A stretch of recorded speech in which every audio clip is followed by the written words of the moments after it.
کچھ دعا کرنے کے بعد چلے جاتے ہیں، تھوڑے دنوں کے بعد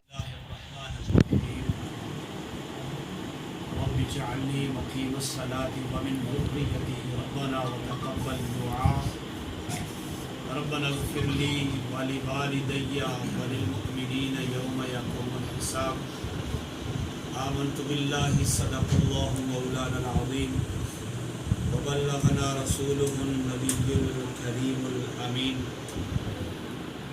ونحن على ذلك لمن الشاکرین والشاکرین والحمد للہ رب العالمین۔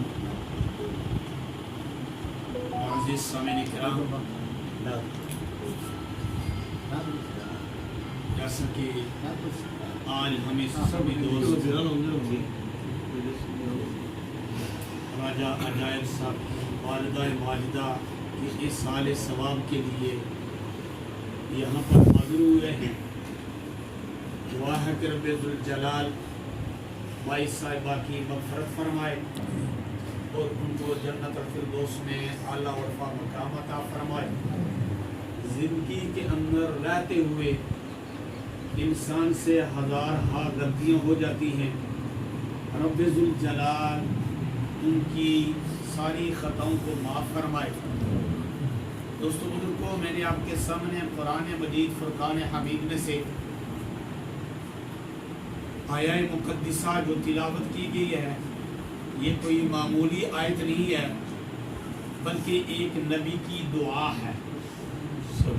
قرآن کی آیت بھی ہے اور نبی کی دعا بھی ہے۔ حضرت ابراہیم علیہ نبینا علیہ السلام نے جس وقت بیت اللہ شریف تعمیر فرمایا، تعمیر فرمانے کے بعد رب ذوالجلال کی بارگاہ میں عرض کی، بار الہ رب اجعلنی مقیم الصلاۃ، اے میرے رب مجھے نماز پڑھنے والا بنا، سبحان اللہ، ومن ذریتی ربنا وتقبل دعاء، اور میری کچھ اولاد کو بھی نماز پڑھنے والا بنا اور میری دعا قبول فرما۔ ربنا اغفر لی، اے میرے رب میری مغفرت فرما، ولوالدی، اور میرے والدین کی بھی مغفرت فرما، وللمؤمنین، اور تمام مومنین کی مغفرت فرما، یوم یقوم الحساب، وہ دن جس دن حساب قائم ہوگا۔ دوستو بزرگوں، کچھ لوگ کہتے ہیں نا دعا کیا ہے، میں یہ کہتا ہوں کہ قرآن کہہ رہا ہے کہ دعا کیا ہے، دعا کے اندر کتنی طاقت ہے، اور دعا مانگنے والا کون ہے؟ ایک نبی دعا مانگ رہا ہے اور رب ذوالجلال اس دعا کو محفوظ کر رہا ہے۔ سوچنے والی یہ بات ہے کہ ایک نبی دعا کر رہا ہے اور رب ذوالجلال اس دعا کو محفوظ کر رہا ہے، اور اس رب نے یہ دعا میرے اور آپ کے نبی حضرت محمد مصطفیٰ صلی اللہ علیہ وسلم کو جب مبعوث فرمایا، نبوت عطا فرمائی، پھر اپنی کتاب جو مقدس کتاب، وہ کتاب جس کتاب کے بارے میں آتا ہے لا ریب فیہ، اس کتاب کے اندر کوئی شک کی گنجائش نہیں ہے، کوئی ذرا شک تک بھی نہیں ہے، ایک آیت کیا ایک حروف کے اندر بھی شک نہیں ہے۔ اس مقدس کتاب کے اندر اس نبی کی یہ دعا رب ذوالجلال محفوظ کر رہا ہے اور رہتی دنیا کو بتا رہا ہے کہ دعا مانگنا جائز ہے یا کہ نہیں، دعا کام دینے والی ہے یا کہ نہیں۔ نبی عرض کر رہا ہے میری مغفرت فرما، میرے والدین کی بھی مغفرت فرما، تمام مومنین کی بھی مغفرت فرما۔ آیا نبی دعا کر رہا ہے، ہمیں یہ سبق دے رہا ہے کہ اے دنیا والوں، میں رب کی بارگاہ میں دعا کر رہا ہوں۔ کس کی دعا کر رہا ہوں؟ مغفرت کی دعا کر رہا ہوں۔ تم نے بھی اپنے آباء و اجداد کے لیے مغفرت کی دعا کرنی ہے۔ آیا قرآن سے ہمیں یہ پتا چل گیا کہ دعا کرنا نبی کی سنت ہے۔ رہی بات یہ کہ دعا سے کیا فائدہ ہوتا ہے۔ حضرت عیسیٰ علیہ نبینا علیہ الصلوۃ والسلام کے بارے میں آتا ہے کہ آپ ایک قبر کے پاس سے گزر رہے تھے، کیا دیکھتے ہیں کہ قبر کے اندر مردے کو عذاب ہو رہا ہے، اس کی قبر کے اندر آگ لگی ہوئی ہے۔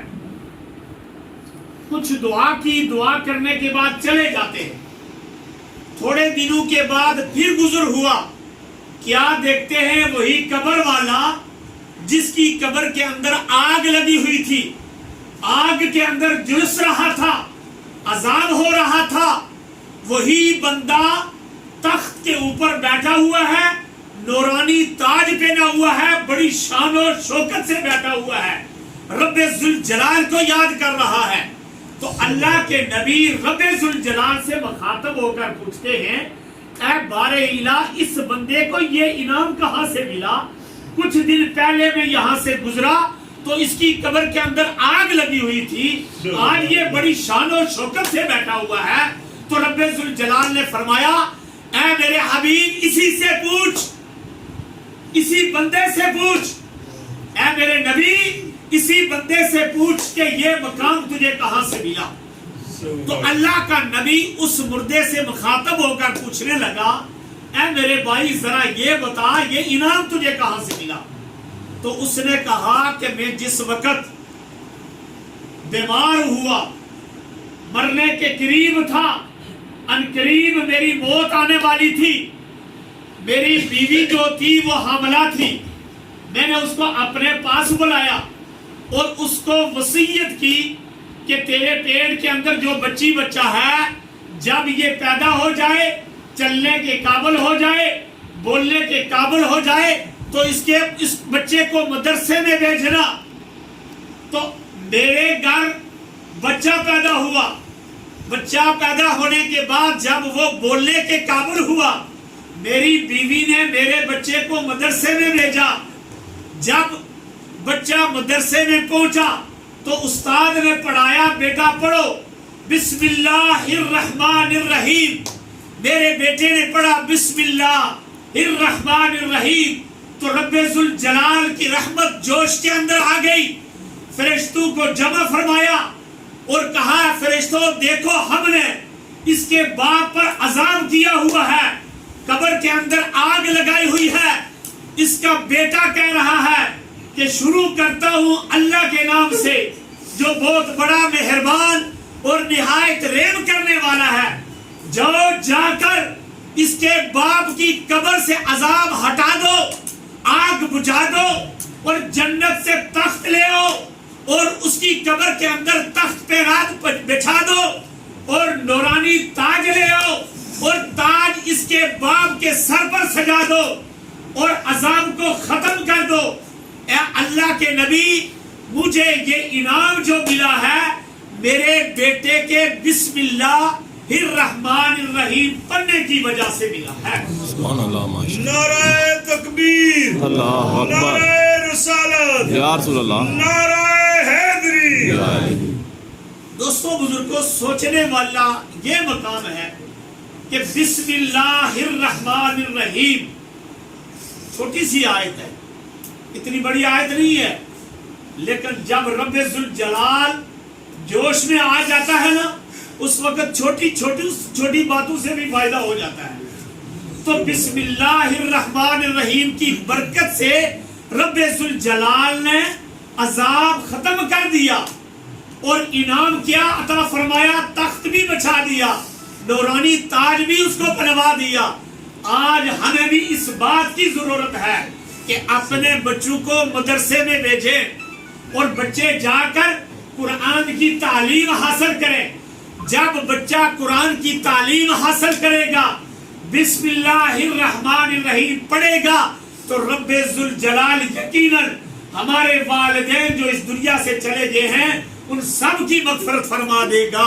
اس لیے کہ بسم اللہ الرحمن الرحیم کے اندر بہت بڑی طاقت ہے، اور ہمیں بھی چاہیے کہ کم از کم صبح سویرے جب اٹھتے ہیں تو کم از کم نماز ادا کر لیا کریں، اس لیے کہ نماز جب بندہ مومن پڑھتا ہے تو وہاں پر بھی دعا کر رہا ہوتا ہے، اے رب ذوالجلال میری نماز میری اولاد کو بھی نمازی بنا، مجھ کو بھی نمازی بنا، میری مغفرت فرما، میرے والدین کی بھی مغفرت فرما، تمام مومنین کی بھی مغفرت فرما۔